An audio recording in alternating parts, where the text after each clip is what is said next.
तर मुंबईमध्ये भुयारी मेट्रोला पावसाचा फटका बसलेला आहे। बघा, वरळी ते आचार्य अत्रे चौक मेट्रो लाईन आज देखील बंद ठेवण्यात आली आहे।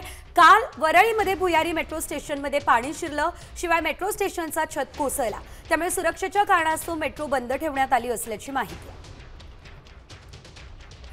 तर आपण पाहतोय आज वरळी ते आचार्य अत्रे चौक मेट्रो लाईन बंद असेल। मुसळधार पावसाचा भुयारी मेट्रोला फटका बसलाय। एकंदरीत जर आपण बघितलं तर कालपासूनच या ठिकाणी संपूर्ण पाणी साचलेलं होतं, मात्र पावसाची संततधारही सुरू असल्याचं आपण पाहिलं आणि त्यामुळे आता या ठिकाणची वाहतूक पूर्णतः रद्द करण्यात आली आहे। तर या ठिकाणानं आमचे प्रतिनिधी गणेश कवडेंनी आढावा घेतला, बघूया।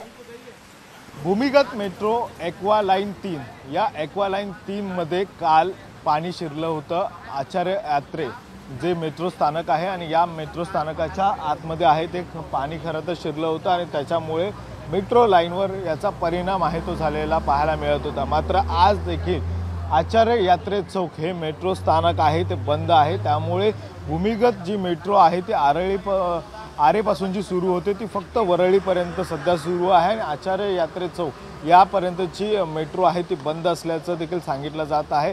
आचार्य यात्रे ते वरळी ही लाईन अद्यापही बंद आहे, त्यामुळे ही लाईन नेमकी पूर्ववत कधीपर्यंत होणार हे अद्यापही स्पष्ट आहे ते केलेलं नाही। त्यामुळे आता मेट्रोची भूमिका नेमकी यामागे काय येते की जोपर्यंत वॉलचं काम पूर्ण होत नाही तोपर्यंत हे सगळं काम आहे ते सुरू होणार नाही का मेट्रो, असं देखील प्रश्नचिन्ह उपस्थित झालेलं आहे। व्हिडिओ जर्नलिस्ट गणेश कानडेसह गणेश कवडे, साम टी मराठी, मुंबई।